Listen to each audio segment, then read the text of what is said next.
አሁን በዚህች ቅጽበት ደረትህ ውስጥ የሚርገፈገፈው ያ ስጋ ተራ ጡንቻ እንዳይመስልህ። እሱ ካንተ ጋር የተፈጠረ አንድም ቀን እረፍት ወስዶ የማያውቅ፣ አንተ ስትተኛ የማይተኛ፣ አንተ ስትቆጣ የሚበረታ የአካልህ ንጉሥ ነው። ነገር ግን እውነቱን እንነጋገር፣ ለዚህ ታማኝ አገልጋይ የምትሰጠው ምላሽ ምንድን ነው? በቅባት የተጠቀጠቀ ምግብ፣ ጭንቀት ወይስ እንቅስቃሴ አልባ ሕይወት? ዛሬ በሳይንስና በታሪክ ሚዛን ልብህን ሪሴት የምናደርግበትን ሚስጥር እናያለን። ይህ መረጃ ሕይወታችሁን ይቀይረዋል። ልብህ በቀን 100,000 ጊዜ ይመታል፣ በዓመት ውስጥ ደግሞ ከ30 ሚሊዮን ጊዜ በላይ። እስቲ አስበው፣ በሕይወት ዘመንህ ልብህ የሚረጨው ደም 3 ግዙፍ የነዳጅ ታንከሮችን መሙላት ይችላል። ይህ ጉልበት ደግሞ አንድን መኪና እስከ ጨረቃ ድረስ አድርሶ መመለስ የሚችል አቅም አለው። እያንዳንዱ የደም ጠብታ 60,000 ማይል የሚረዝመውን የደም ቧንቧ መስመር አልፎ መመለስ አለበት። ይህንን ሁሉ የምታደርገው በቡጥጫ ታክል የምታክል ትንሽዬ ስጋ ነች። ታዲያ ይህ ድንቅ ማሽን ሲዝል፣ ሲቆሽሽና በቆሻሻ ኮሌስትሮል ሲደፈን ዝም ብለህ ትመለከታለህ? ጥንታውያን ግብፃውያን ልብን የነፍስ መቀመጫ ይሉት ነበር። አንድ ሰው ሲሞት በመጨረሻ ፍርድ ላይ ልቡ በሚዛን ላይ ተቀምጦ ከላባ ጋር ይመዘናል ብለው ያምኑ ነበር። ልብህ ከላባ ከከበደ በሕይወት ዘመንህ ብዙ በደል ሰርተሃል ማለት ነው። የጥንት ህንዶች ደግሞ ልብን አናሃታ ወይንም ያልተመታ ድምፅ ይሉታል። ዛሬ ግን ሳይንስ ሌላ ነገር እያሳየን ነው። ልብ የራሱ የሆነ አእምሮ አለው። ከ40,000 በላይ የነርቭ ሴሎች በልብህ ውስጥ ይገኛሉ። ይህ ማለት ልብህ ማሰብ፣ ማስታወስና ስሜትን ማስተርጎም ይችላል ማለት ነው። የዘመናዊው ዓለም አደጋ። ዛሬ ግን ልባችን አደጋ ላይ ነው። በዓለም ላይ በየዓመቱ 18 ሚሊዮን ሰዎች በልብ ህመም ይሞታሉ። ይህ ማለት በየሰከንዱ አንድ ሰው ለልብ ህመም እጁን ይሰጣል ማለት ነው። ለምን? ምክንያቱም መደበኛውን የተፈጥሮ ሕግ ጥሰናል። የጥንት አባቶቻችን በጫካ ውስጥ ሲሮጡና የተፈጥሮ ዘሮችን ሲመገቡ ልባቸው እንደ ብረት የጠነከረ ነበር። እኛ ግን በሶፋ ላይ ተኝተን የምናስገባው መርዝ ልባችንን አፍኖታል። ግን ተስፋ አለ። ዛሬ የምናያቸው 10 አስደናቂ ዘሮች የልብህን ቧንቧዎች እንደ አዲስ የሚያጸዱ፣ ጡንቻዎችን የሚያጠነክሩና የደም ዝውውርህን እንደ ወንዝ የሚያፈሱ ናቸው። ከአማራንዝ እስከ አርጁና፣ ከሄምፕ ሲድ እስከ ጊንጎ ቢሎባ፣ እነዚህ ዘሮች ዝም ብለው የሚበሉ ጥራጥሬዎች አይደሉም። እያንዳንዳቸው በውስጣቸው የተደበቀ የፈውስ ኃይል አላቸው። አንዳንዶቹ እንደ ኢንካ ተዋጊዎች ብርታት ይሰጡሃል። አንዳንዶቹ ደግሞ እንደ ግብፅ ፈርዖን ልብህን ያረጋጋሉ። አሁን ከቁጥር 10 ጀምረን ወደ ቁጥር 1 እንወርዳለን። በተለይ ቁጥር 1 ላይ የምናየው አርጁና የተባለ ዘር የልብ ሕክምናን መጽሐፍት የቀየረ ተአምር ነው። ዝግጁ ናችሁ? የልቦን ታሪክ ለመቀየር ጉዞአችንን አሁን እንጀምራለን። ጉዞአችንን የምንጀምረው ከባህር ጠለል በታች በሺዎች በሚቆጠሩ ሜትሮች ከፍታ ላይ በደቡብ አሜሪካ የአንዴስ ተራሮች ነው። ከ500 ዓመታት በፊት ታላቁ የኢንካ ሥርወ መንግሥት ኪውኖን ቺሳያማማ ወይም የእህል ሁሉ እናት ብለው ይጠራው ነበር። በየዓመቱ የኢንካ ንጉሥ ነገሥት በወርቅ መቁጠሪያ የመጀመሪያውን የኪውን ዘር ይዘራ ነበር። ለምን መሰላችሁ? የኢንካ ተዋጊዎች ለቀናት የሚዘልቅ ጦርነትና ረጅም ጉዞ የሚያደርጉት ይህንኑ ዘር ተመግበው ነበር።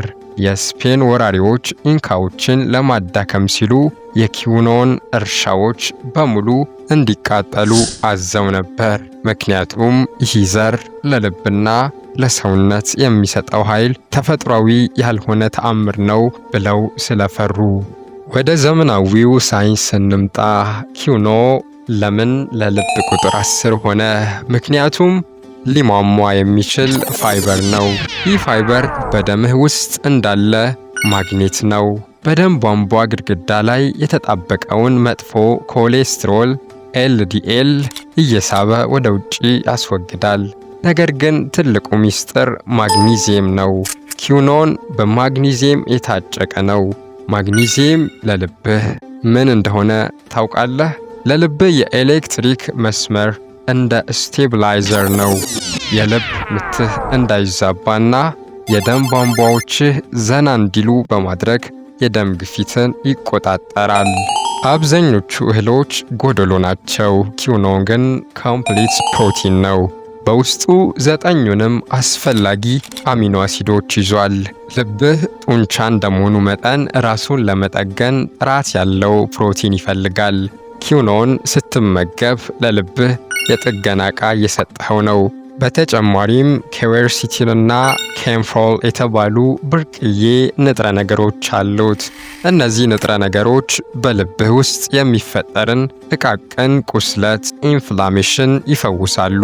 ጥናቶች እንደሚያሳዩት በቀን 1 ሲኒ ኪኖ መመገብ በልብ ህመም የመሞት ዕድልን በ17% ይቀንሳል።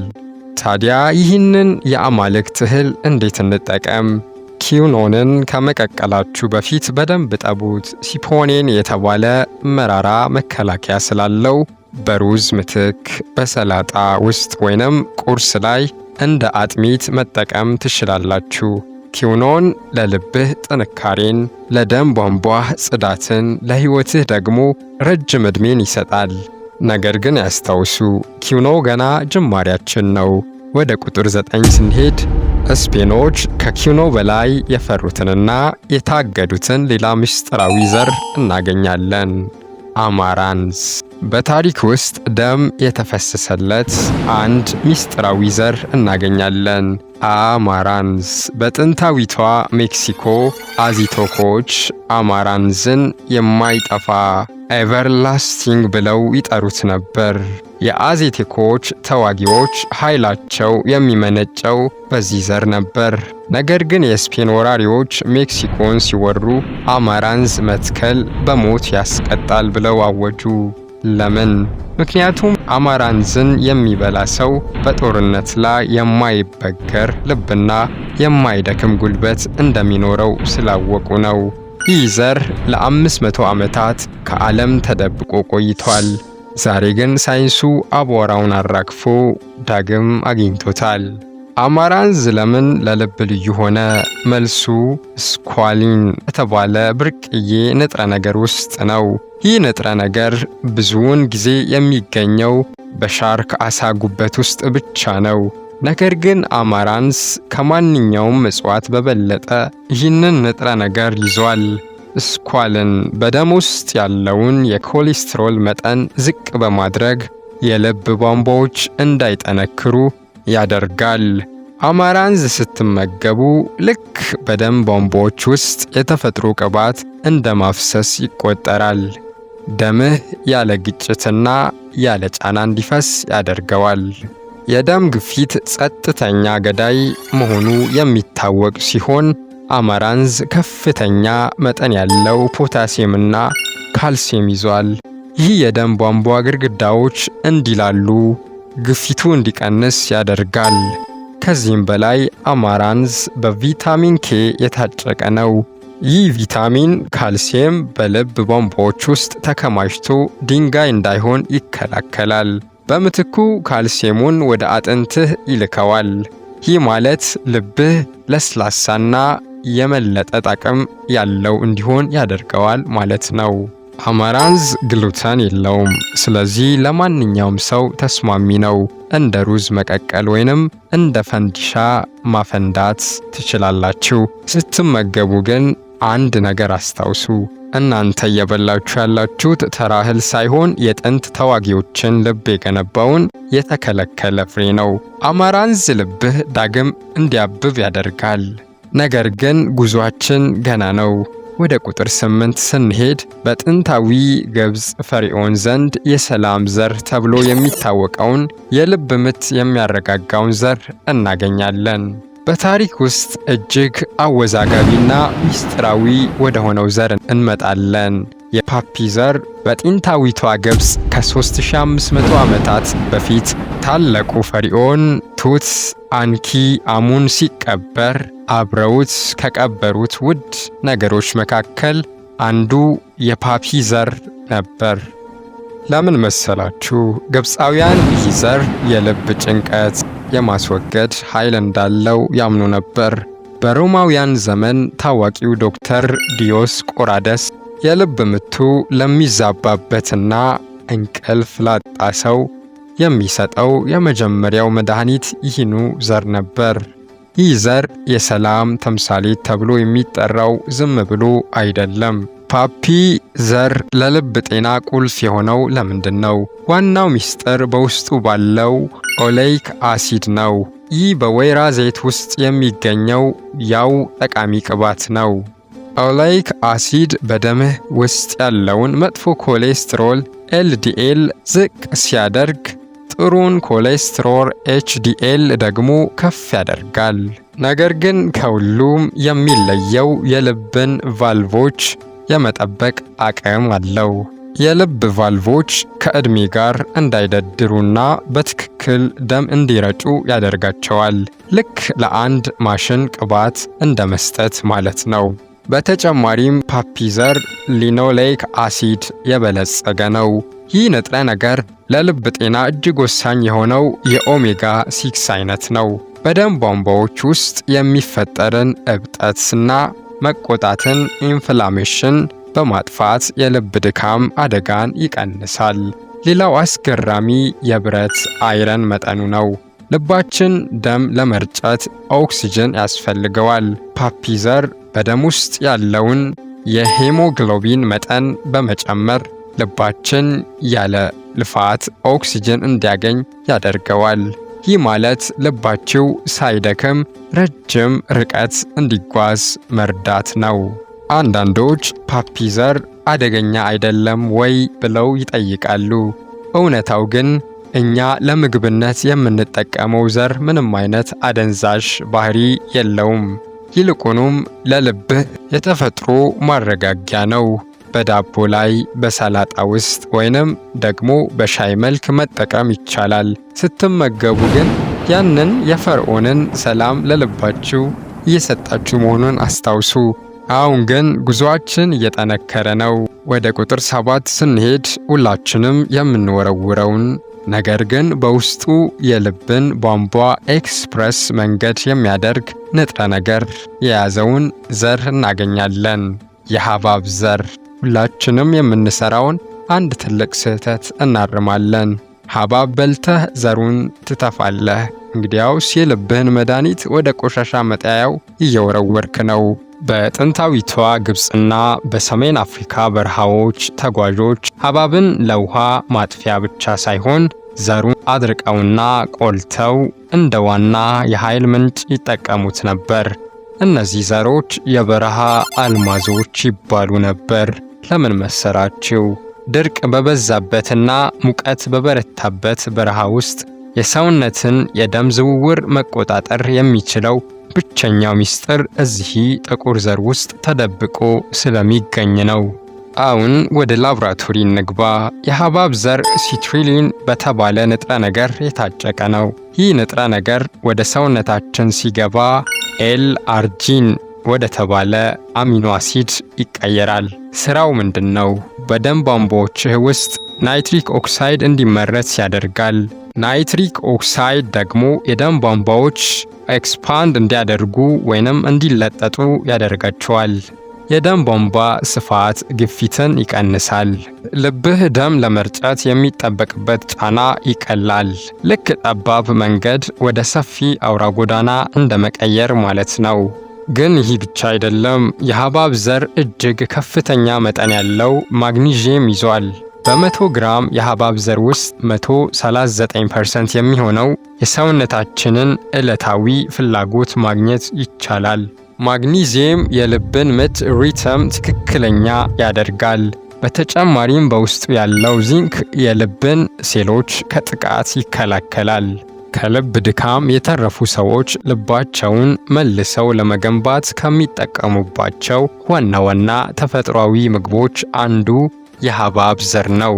ታዲያ እንዴት እንብላው? ጥሬውን መዋጥ ፋይዳ የለውም። ሰውነታችን አይፈጨውም።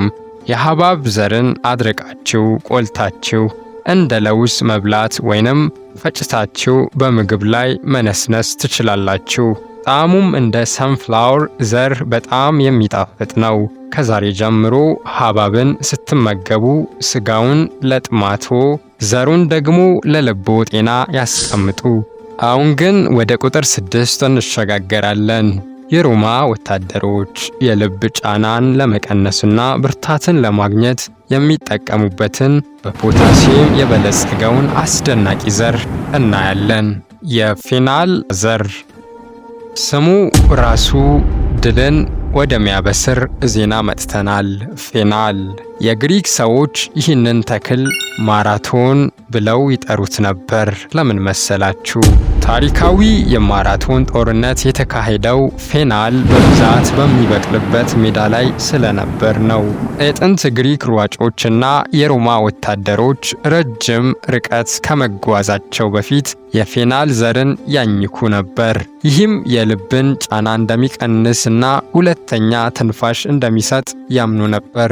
ይህ ዘር ለሺህ ዓመታት የወታደሮችና የጀግኖች የልብ ጋሻ ሆኖ አገልግሏል። ፌናል ለምን ለልብ ቁጥር 6 ሆነ? መልሱ የኤሌክትሮላይት ሚዛን ውስጥ ነው። ልባችን እንዲመታ ትዕዛዝ የሚሰጠው የኤሌክትሪክ ሞገድ ነው። ይህ ሞገድ በትክክል እንዲሰራ ደግሞ ፖታሲየም ያስፈልጋል። ፌናል በፖታሲየም የታጨቀ ነው። ፖታሲየም በሰውነታችን ውስጥ ያለውን የጨው ሶዲየም መጥፎ ተጽዕኖ ይከላከላል። ጨው የደም ቧንቧዎችን ሲያጠብና ግፊትን ሲጨምር፣ በፌናል ውስጥ ያለው ፖታሲየም ደግሞ ቧንቧዎቹ እንዲላሉና ደም በሰላም እንዲፈስ ያደርጋል። ይህ የተፈጥሮ የደም ግፊት መቆጣጠሪያ ነው። ከፖታሲየም በተጨማሪ ፌናል ከፍተኛ መጠን ያለው ፋይበር እና ናይትሬትስ ይዟል። ናይትሬትስ በደም ውስጥ ወደ ናይትሪክ ኦክሳይድ በመቀየር የደም ቧንቧዎችን የመለጠጥ አቅም ይጨምራሉ። ይህ ደግሞ የልብ ድካም፣ ሀርት አታክና ስትሮክ የመከሰት ዕድልን በከፍተኛ ሁኔታ ይቀንሳል። በተጨማሪም በውስጡ ያለው አኔቶል የተባለ ንጥረ ነገር በደም ውስጥ መርጋት እንዳይኖር ይከላከላል። ልክ እንደ ተፈጥሯዊ አስፕሪን ሆኖ ያገለግላል ማለት ነው። ይህንን ዘር መጠቀም በጣም ቀላል ነው። ከምግብ በኋላ ጥቂት ዘሮችን ማኘክ ለልብ ብቻ ሳይሆን ለምግብ መፈጨት ድንቅ ነው። ወይንም ደግሞ የፌናል ሻይ አፍልቶ መጠጣት የልብ ምት ያረጋጋል። የሮማ ወታደሮች የተጠቀሙበትን ሚስጥር ዛሬ እናንተም ተጠቀሙበት። ልባችሁን እንደ ማራቶን ሯጭ ብርቱ አድርጉ። አሁንም ገና ነን። ወደ ቁጥር 5 ስንገባ በመጽሐፍ ቅዱስ ውስጥ የተጠቀሰውንና የልብ ቧንቧን እንደ አዲስ የሚያጥበውን በታሪክ ውስጥ ቅዱስ ተብሎ የሚታወቀውን ዘር እናገኛለን። የድንብላል ዘር። ይህ ዘር በመጽሐፍ ቅዱስ ውስጥ መና ተብሎ ከተገለጸው ምግብ ጋር ተመሳስሏል። ከ3300 ዓመታት በፊት በነገሰው በታዋቂው ወጣት ንጉሥ ቱታንካሙን መቃብር ውስጥ በብዛት ተገኝቷል። ለምን መሰላችሁ? ጥንታውያን ግብፃውያንና ዕብራውያን ይህ ዘር የሕይወት እስትንፋስ እንደሚያድስና የልብ ደጅን እንደሚጠብቅ ያምኑ ነበር። ድንብላል ዝም ብሎ ቅመም አይደለም። እርሱ ለሺህ ዓመታት በቤተ መንግሥት ውስጥ እንደ መድኃኒት ሲያገለግል የኖረ የልብ አጃቢ ነው። ሳይንሱ ምን ይላል? ድንብላል ተፈጥሯዊ ዳይሬቲክስ በመባል ይታወቃል። ይህ ማለት ምን ማለት ነው? ልባችሁ ሲደክም ወይንም የደም ግፊታችሁ ሲጨምር ሰውነታችሁ ትርፍ ፈሳሽና ጨው ሶዲየም ይይዛል። ይህ ደግሞ በልብ ላይ እንደ ትልቅ ሸክም ይጫጫናል። የድንብላል ዘር ግን ኩላሊታችሁ ይህን ትርፍ ጨውና ፈሳሽ በሽንት መልክ እንዲያስወግድ ትዕዛዝ ይሰጣል። ልክ አንድን የተጫነ መኪና ሸክሙ ቀሎት በፍጥነት እንደሚሮጥ ድንብላልም የልብን ሥራ ጫና ያቃልላል። ሌላው የድንብላል አስደናቂ ባህሪ ሊፒድ ሎወሪንግ አቅሙ ነው። ጥናቶች እንደሚያሳዩት የድንብላል ዘር በደም ውስጥ ያለውን ትራይግላይሴራይድስ እና መጥፎ ኮሌስትሮልን የመቀነስ ከፍተኛ ብቃት አለው።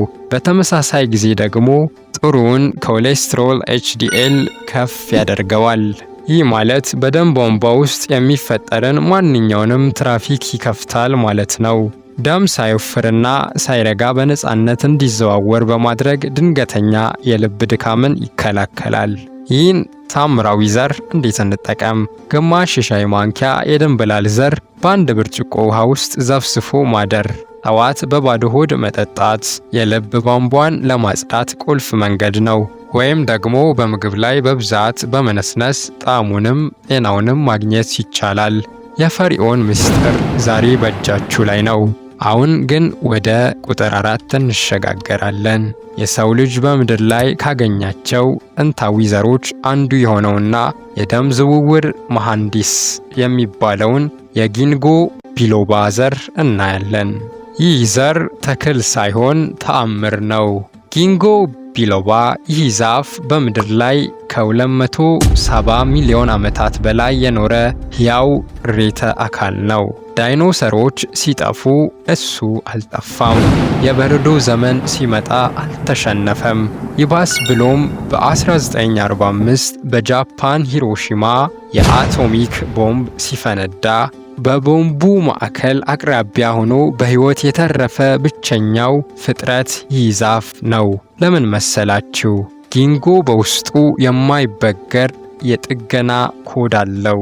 ይህንን ዛፍ ስንመገብ ያንን በሚሊዮን ዓመታት የተፈተነ ጥንካሬ ለልባችን እየሰጠን ነው። ሳይንሱ ለምን ጊንጎን ይፈራዋል? ምክንያቱም ጊንክ ጎላይድስ የተባሉ ንጥረ ነገሮች አሉት። እነዚህ ንጥረ ነገሮች በደም ውስጥ ያሉ ፕላትሌቶችን እንዳይጠባበቁና ደም እንደ ስብርባሪ መስታወት ቧንቧን እንዳይቆርጥና እንዳይወፍር ያደርጉታል። ጊንጎ የደም ቧንቧዎች እንዲለጠጡ በማድረግ በኦክሲጅን የበለጸገ ደም እስከ ጥቃቅን የሰውነት ክፍሎች ድረስ እንዲደርስ ያደርጋል። ይህ ማለት ለልብ ብቻ ሳይሆን ለጭንቅላትና ለብልቶችም አዲስ ሕይወት መስጠት ነው። ጊንጎ በሰውነታችን ውስጥ ያለውን ናይትሪክ ኦክሳይድ መጠን ከፍ ያደርገዋል። ይህ ጋዝ የደም ቧንቧዎችን ግድግዳ ዘና እንዲሉ ያደርጋል። የደም ግፊት ሲቀንስ ልብህ ደም ለመርጨት የሚጠበቅበት ትግል ይቆማል። ጥናቶች እንደሚያሳዩት ጊንጎን የሚጠቀሙ ሰዎች ከድንገተኛ የልብ ድካም የመትረፍ ዕድላቸው ከፍተኛ ነው።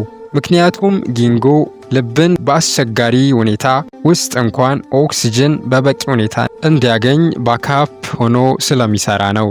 አንድ ትልቅ ማስጠንቀቂያ ግን አለ። የጊንጎ ዘርን በፍጹም ጥሬውን አትብሉት።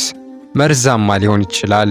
ዘሩን በመጥበስ ወይንም በማፍላት ብቻ ነው መጠቀም የሚቻለው። እንዲሁም የደም ማቅጠኛ መድኃኒት የምትወስዱ ሰዎች ጥንቃቄ ማድረግ አለባችሁ። ጊንጎ ተፈጥሮ የሰጠችን የሕይወት መድን ነው። ልባችሁ እንዲጸና፣ ደማችሁ እንዲፈስ፣ ዕድሜያችሁም እንደ ጊንጎ ዛፍ እንዲረዝም ያደርጋል። አሁን ግን ወደ ቁጥር 3 እንሸጋገራለን። ወይኑን ጠጥተን የምንጥለው ነገር ግን ከቪታሚን ሲ በ50 እጥፍ የሚበልጥ ጉልበት ያለውን የወይን ዘር እናያለን።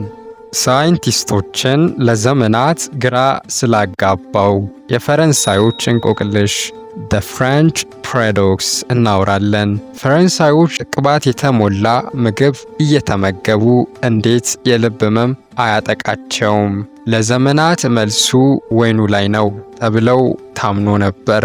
ነገር ግን እውነተኛው ሚስጥር ጭማቂው ውስጥ ሳይሆን እኛ ተፍተን በምንጥለው በዚያ መራራ ዘር ውስጥ ነው።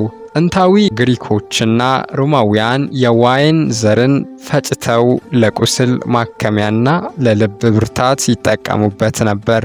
ዛሬ ሳይንስ አረጋግጦታል። የዋይን ዘር ለልብ ቧንቧዎች እንደ ብረት መከላከያ ነው። በዋይን ዘር ውስጥ ያለው ትልቁ ኃይል ኦሊጎሜሪክ ፓራንቶሳያኒደስ ይባላል። ይህ ንጥረ ነገር ከቪታሚን ኢ በ50 እጥፍ ከቪታሚን ሲ ደግሞ በ20 እጥፍ የበለጠ ኃይል አለው። ስራው ምንድን ነው? የደም ቧንቧዎችን ውስጠኛ ግድግዳ ኢንዶቴሊየም ይጠግናል። ደም በቧንቧ ውስጥ ሲያልፍ ግድግዳውን እንዳይቧጭረውና እንዳያቆስል ይከላከላል። ቧንቧ ለስላሳና ንጹህ ከሆነ ደግሞ የደም መርጋትና መዘጋት አይኖርም። የዋይን ዘር መመገብ ማለት የልብን ቧንቧዎች በቴፍሎን እንደ መረቅ ማለት ነው። የዋይን ዘር ኮላጅን በሰውነታችን ውስጥ እንዳይበላሽ ይከላከላል። የደም ቧንቧዎች የተገነቡት ከኮላጅን ነው። ቧንቧዎች ጥንካሬና የበለጠ አቅም ካጡ ደም ሲገፋቸው ይፈነዳሉ ወይም ይዘጋሉ። የዋይን ዘር ግን እነዚህን ቧንቧዎች እንደ አዲስ ወጣትና ጠንካራ ያደርጋቸዋል። ጥናቶች እንደሚያሳዩት የዋይን ዘር ለ8 ሰዓታት የተጠቀሙ ሰዎች የደም ግፊታቸው በከፍተኛ ሁኔታ ቀንሷል። ይህ ዘር የልብን ቧንቧ መለወጫ ፓይፕ ሪፕሌስመንት ጥበብ ነው። ታዲያ ወይን ስትበሉ ዘሩን አትጥፉ፣ በደንብ አኝካችሁ ዋጡት። መራራነቱ የፈውስ ምልክት ነው። ወይም ደግሞ የዋይን ዘር ዱቄቱን መጠቀም ትችላላችሁ። ይህ ዘር ልብን ከእርጅና ከዝገት ይታደገዋል። ጉዞአችን አሁን ወደ መጨረሻው ምዕራፍ እየደረሰ ነው። ወደ ቁጥር 2 ስንሻገር በምድር ላይ ፍጹም የሆነው የቅባት መጠን ኦሜጋ ሬሾ የሚገኝበትና የልብ መቆጣትን ኢንፍላሜሽን የሚያጠፋውን የሄምፕ ሲድ ሚስጥር እናያለን። የሰው ልጅ ታሪክ አብሮት የኖረውን ታላቅ ዘር እናገኛለን። ሄምፕ ሲድ ከ10,000 ዓመታት በፊት በቻይና የአምስቱ እህሎች ንጉሥ ተብሎ ይጠራ ነበር። የቻይና ነገስታት ለልብ ጥንካሬና ለረጅም ዕድሜ የሚመገቡት ዋናው ሱፐርፉድ ይህ ነበር። በታሪክ ውስጥ ለልብስ፣ ለገመድና ለወረቀት ጥቅም ላይ ቢውልም ትልቁ ሚስጥሩ ግን በውስጡ የያዘው የልብ መድኃኒት ነው። ይህ ዘር ላለፉት ጥቂት አስርት ዓመታት በስህተት ጥላሸት ተቀብቶብን ነበር። ዛሬ ግን ሳይንስ የልባችን ወርቃማ ቁልፍ መሆኑን አረጋግጧል። ሄምፕ ሲድ ለምን ለልብ ቁጥር 2 ሆነ? ምክንያቱም በምድር ላይ ያለ ማንኛውም ምግብ ሊያቀርበው የማይችለው ወርቃማው ጥምረት ነው። በውስጡ ያለው የኦሜጋ 6 እና የኦሜጋ 3 መጠን በትክክል 3:1 ነው። ይህ መጠን ለሰው ልጅ ልብ ፍጹም የሆነ ጥምረት ነው። አብዛኛው የምንመገበው ምግብ የልብ መቆጣትን ኢንፍላሜሽን ይፈጥራል። ሄምፕ ሲድ ግን ልክ እንደ እሳት አጥፊ መኪና በልብና በደም ቧንቧ ውስጥ ያለውን እብጠት ያጠፋል። ልብ ሳይቆጣ፣ ሳይወጠርና ሳይታመም እንዲሰራ ያደርገዋል።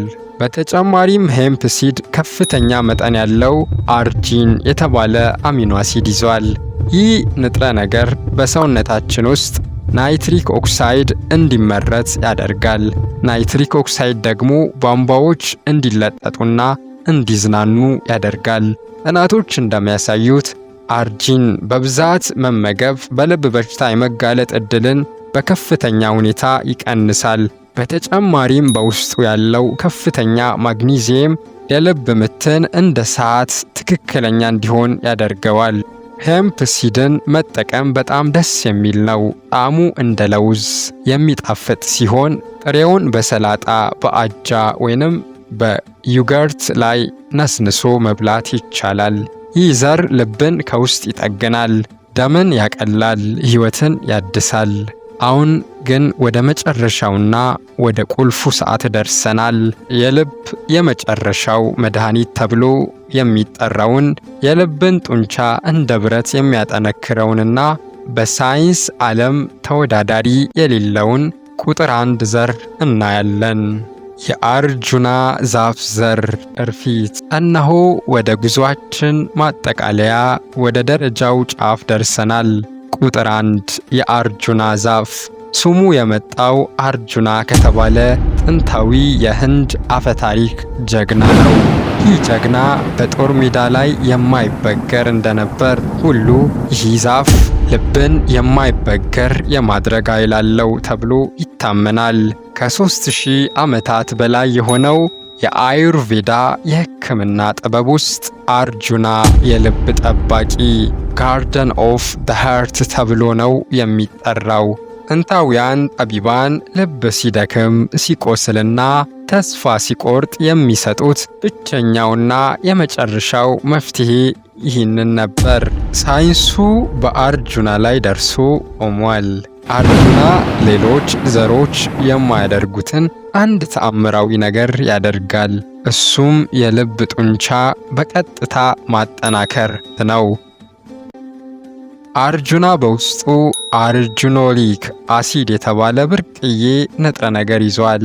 ይህ ንጥረ ነገር ልብ በአንድ ምት የሚረጨውን የደም መጠን ስትሮክ ቮሊዩም ይጨምራል። ይህ ማለት ልብ ሳይደክም ብዙ ደም እንዲያሰራጭ ይረዳዋል ማለት ነው።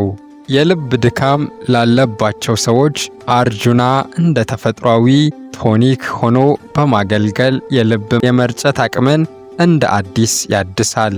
አርጁና የደም ቧንቧዎችን ግድግዳ ከጥቃት ይከላከላል። ኮኢንዛይም 10 የተባለ ንጥረ ነገር በሰውነታችን ውስጥ እንዲመረት ያነቃቃል። ይህ ንጥረ ነገር ለልብ ሴሎች ኃይል የሚሰጥ ባትሪ ነው። በተጨማሪም በደም ቧንቧዎች ውስጥ የሚገኙ ጥቃቅን ስንጥቆችን በመጠገን የደም መርጋትንና ድንገተኛ መዘጋትን ይከላከላል። አርጁና ዝም ብሎ ምግብ አይደለም። እርሱ የልብህ ሜካኒክ ነው። ደከመውን የሚያበረታ፣ የሰፋውን የሚያጠብ፣ የቆሰለውን የሚፈውስ የተፈጥሮ ስጦታ ነው። ታዲያ አርጁናን እንዴት እንጠቀም? አብዛኛውን ጊዜ በዱቄት መልክ በውሃ ወይም በወተት ተበጥብጦ ይወሰዳል። ይህንን ቁጥር 1 ዘር ስትጠቀሙ ልባችሁን ለቀጣዮቹ 50 ዓመታት እያደሳችሁ እንደሆነ ወቁ። ከአማራንዝ እስከ አርጁና ያየናቸው እነዚህ 10 ዘሮች የልብ ዕድል ፈንታዎች ናቸው። ምርጫው የእናንተ ነው። ልብን ዝገት እንዲበላው መተው ወይስ በእነዚህ ተፈጥሯዊ ሚስጥሮች ማደስ? እነሆ በታሪክና በሳይንስ ዓለምን ስንጓዝ ቆይተን ማጠቃለያው ላይ ደርሰናል። ከአማራንዝ እስከ አርጁና ያየናቸው እነዚህ 10 ዘሮች ዝም ብለው የተቀመጡ የዝርዝር ቁጥሮች አይደሉም። እነሱ የልብ የጥገና ቡድን ናቸው። ኪውኖ ቧንቧን ሲያጸዳ፣ ሄምፕ ሲድ እብጠትን ያጠፋል።